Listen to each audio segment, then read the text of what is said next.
বাপরে বাপ, সেই লেভেলের গাড়ি চালাচ্ছে তো। Good afternoon guys. আর আজকে হচ্ছে রোববার, অনেক দিন বাদে তোমাদের সঙ্গে কথা হচ্ছে, দেখা হচ্ছে। আজকে বেরোচ্ছি আবার একটা সানডে রাইডে, ছোট্ট একটা রাইড। মানে হঠাৎ ওয়েদারটা দেখে মন হলো যে ঘুরে আসি। এত সুন্দর একটা ওয়েদার রয়েছে, মেঘলা আকাশ পুরো, তো ভাবলাম একটু কোথাও ঘুরে আসি। আর গাড়িটাতে ফিউল আপ করানো দরকার, সেই লাস্ট ঘুরে এসেছি, তারপর থেকে আর মানে কৃষ্ণনগর ঘুরে এসেছি সার্ভিস করিয়ে, তারপর থেকে আর ফিউল আপ করানো হয়নি। তা শুভদা ওখানে বাইক বের করে রেডি হয়ে গেছে। শুভদা যাচ্ছে আর আমি যাচ্ছি, রিয়া যাচ্ছে আর শুভদা একটা ফ্রেন্ড যাচ্ছে। তো চলো দেখি কত দূর যাওয়া যায়। আগে ফিউল আপ করাবো পায়রাডাঙ্গার ওই দিক থেকে, রিলায়েন্সের পেট্রোল পাম্প থেকে। তো বেরোই, দেখি কোথায় যাই, চলো। তো শুভদার বন্ধুরাকে পিক আপ করবে বলে আগে ফার্স্টেই রানাঘাট কলেজের এখানে চলে আসলাম, মানে বাস স্ট্যান্ডের ভেতর দিয়ে ঢুকছি। এটা রানাঘাট বাস স্ট্যান্ড। এখান থেকে ঢুকে সোজা কলেজের সামনে দিয়ে হয়ে আমরা পায়রাডাঙ্গার দিকে বেরোবো। আর রিলায়েন্স পেট্রোল পাম্প থেকে পেট্রোল ভরাই যেহেতু আমি, তো রিলায়েন্স পেট্রোল পাম্প পায়রাডাঙ্গার ওখানেই। এই হচ্ছে মিশন গেটের ওপরটা। এখন রাস্তা কি ফাঁকা, একটা সময় এই রাস্তা দিয়ে যেতে গেলে হাতে টাইম নিয়ে বেরোতে হতো, কারণ কি মিশন গেটটা সবসময় পড়ে থাকতো আর জাম, মানে এত পরিমাণে জ্যাম হতো বলার মতন না। আর এখন ওপর দিয়ে সাইসুই করে গাড়িগুলো বেরিয়ে যাচ্ছে। এটা হচ্ছে বেগোপাড়া বড় চার্চ। এখান থেকে পায়রাডাঙ্গা বেশিক্ষণ লাগে না, এই তো বেগোপাড়া চলে এলাম। আর একটুখানি পরেই পায়রাডাঙ্গা থেকে ফিউল আপটা করিয়ে দেখি কোথায় যাওয়া যায়। এই সামনে হচ্ছে রিলায়েন্সের পেট্রোল পাম্প, মানে জিওর পেট্রোল পাম্প এখন, যেটা আগে রিলায়েন্স লেখা থাকতো এখন জিও লেখা আছে। 400 পয়েন্ট করতে পারলে কত টাকা দেবে? 400 পয়েন্ট করতে পারলে 100 টাকা দেবে। আচ্ছা, ভালো সিস্টেম তো। তোর 25 রয়েছে পয়েন্ট, তাহলে আমারটা পরে চেক করাবো, থাক। দেখ, ফিউল আপ করা হয়ে গেছে। কথা হচ্ছিলো এখানে 400 পয়েন্ট মানে স্মাইলি পয়েন্ট টাইপের দেয়, লিটারে হয়তো একটা করে দেয় বা এরকম কিছু দেয়। তো 400 পয়েন্ট করতে পারলে 100 টাকা ছাড় হবে। যাক, ভালো সিস্টেম। পেট্রোল পাম্পেও এখন অনেক অফার দিচ্ছে, ভালো। যাই হোক, তো শুভদার সঙ্গে কথা হলো, ভাবলাম পায়রাডাঙ্গার থেকে মুকুন্দনগরের দিকে যাই আগে, তারপর দেখছি যদি কোথাও যাওয়া যায়। তো এখন এই যা ওয়েদার, গঙ্গার পাড়টাই ভালো লাগবে। পায়রা টাউনের দিকে যাচ্ছি, ওখান থেকে তারপর আবার মুকুন্দনগর, মানে পায়রাডাঙ্গার থেকে বাদিকে আবার যেতে হবে। মুকুন্দনগর অনেকেই চেনো তোমরা হয়তো, রানাঘাটের আশেপাশে যারা থাকো। খুব সুন্দর একটা জায়গা, গঙ্গার পাড়। আর এই বিকেলবেলার টাইমটাতে অনেক লোকের ভিড় থাকে, আর ভালো জায়গাটা। ভিড় থাকার কারণ একটাই, যে ভিউটা ভালো, নিরিবিলি পরিবেশ, গঙ্গার পাড়ের হাওয়া একটা।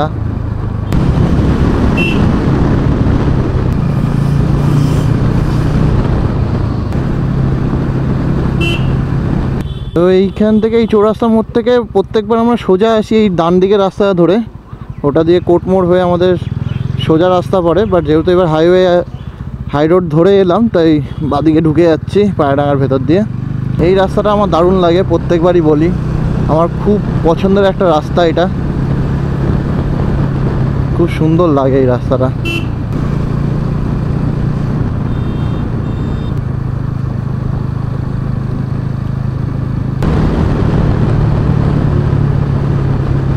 নেমে যাবে এখান দিয়ে মুকুন্দনগরের রাস্তা।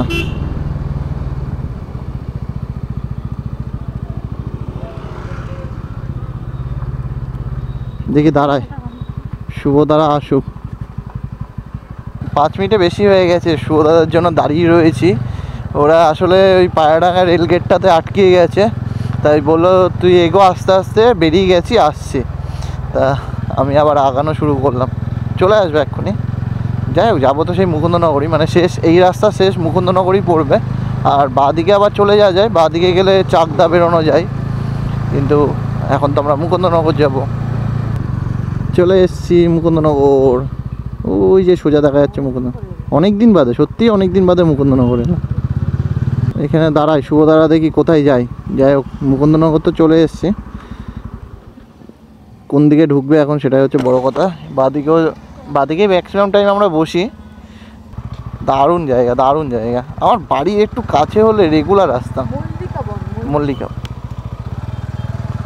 মল্লিকা বন সামনে, ওটা হচ্ছে হ্যাঁ মল্লিকা বন।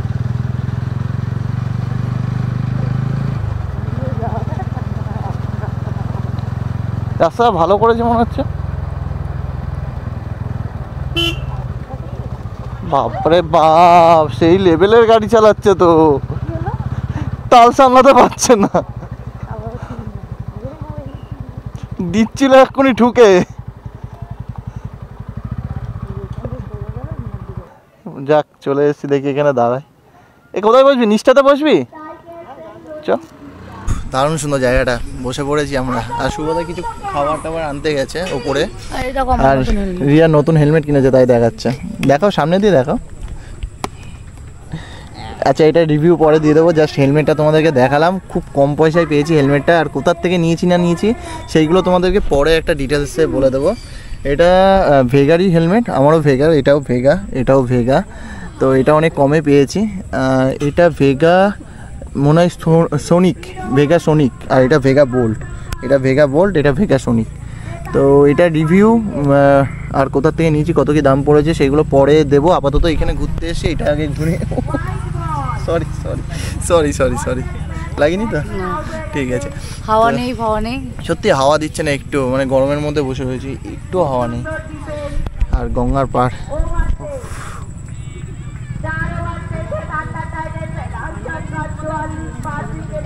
খুবই সুন্দর একটা জায়গা। শুভদা চা নিয়ে এসছে সবার জন্য, চা ধরে নিয়ে এসে একেবারে লেজ নিয়ে এসছে। আর রিয়া বিস্কুট খায় সবসময়, চায়, এই যে বিস্কুটও নিয়ে এসছে। তো সবাই মিলে এখন এখানে একটু আড্ডা দিই, বসে রয়েছি। মানে আমি তো আগেই এসে বসে পড়েছি, আমি আর রিয়া। ওরা হচ্ছে চা আনতে গেছিলো, চা নিয়ে আসলো, লেজ নিয়ে আসলো। তো এইগুলো খেতে খেতে একটু আড্ডা দেবো। আর এখানে একটু অন্ধকার হতে হতে, মানে অন্ধকার হওয়ার আগে চলে যাবো, মোটামুটি অন্ধকার হলেই বেরিয়ে যাবো। তো কিছুক্ষণ বসি দিয়ে বেরিয়ে যাবো। ঘুরে এখন চলে এসেছি সোজা অরুণ আইসক্রিম খেতে। এই যে অরুণ আইসক্রিমের স্টল দিয়েছে আমাদের রানাঘাটে এখানে একটা বড় সড়ো। আর সেটার জন্যই শুভদা বললো যে চ অরুণ আইসক্রিম খেয়ে আছি।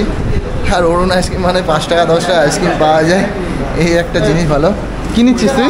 5 টাকার ট্যাবলেট। 5 টাকার ট্যাবলেট, 5 টাকার ট্যাবলেট। তুমি কি খাবা? সেম, আমিও সেমই খাবো, 5 টাকার ট্যাবলেট। বাটি আগের দিন খেয়েছে রিয়া। কি বাটি খাবে তুমি?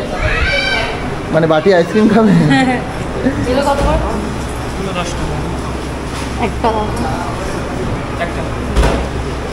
আমিও একটা ইয়েই নেবো, পাঁচেরই একটা বাটি আইসক্রিম নিয়েছে হয়তো। ব্যাস, এই হচ্ছে আজকের ঘোরা কমপ্লিট হলো। এখানে অরুণ আইসক্রিম খেয়ে আমরা সোজা বাড়ির দিকে চলে যাবো। খেতে কি লিকুইড আইসক্রিম কিনেছে, খেতে গিয়ে সবাই গায়ে মুখে মারা খাচ্ছে। একবার রিয়া মাখালো, একবার রিয়া মাখিয়েছে, ওই যে মুচ্ছে, এদিকে শুভ খাচ্ছে কম, গায়ে মাখাচ্ছে বেশি। এটা তো ওরকমই হবে, রিক্স লেনে কাইছ নেই।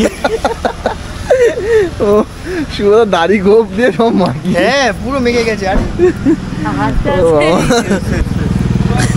ও হয়ে গেছে আজকের মতন, এখানেই শেষ ইতি। আমরা এখন বাড়ির দিকে যাচ্ছি, চলো টাটা টাটা।